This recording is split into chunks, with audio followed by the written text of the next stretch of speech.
Okay, so I've just done a live report for Radio Derby, and I'm at Silky Soles in Burton because we've been talking about how safe is it to have your feet nibbled by fish. So come and have a look at this.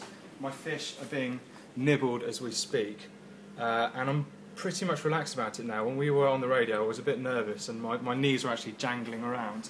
But Sue Taylor is from Silky Soles, and if you come in a little closer, and Sue too. Sue, why do people do this? What's the history of this? Where did it actually come from? Well, it goes back a long way, actually 400 years, from Turkey. That's where the whole treatment originated from. Okay, but why do you think it has actually come to this continent then? Why these shores? Because it's then taken off really in the Far East, in the airports, and of course we're all global travellers now, so we're all being exposed to it while we're travelling in the airports, and that's how it really came to the UK, through seeing it in the airports and bringing it into spas into the UK. And do you think it can sort of take off in a place like Burton? Well, you know, these girls here can only, share with you the great start they've had to this new business here. Footfall's been really great.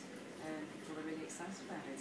Okay, and how do you make sure that I'm not going to pick up an infection? Because the Daily Mail has been running stories about the fact that you might pick up something dangerous, or even a disease, from doing this. So what do you do to make sure that doesn't happen? Well, that's a really good question. I mean, at Silky Soles, we founded the whole business on the filtration system.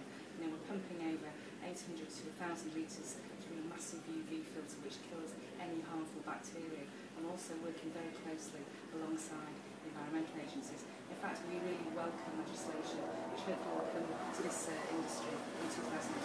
So you want more legislation to make sure that those people that start the businesses without the right safety are actually cracked down on?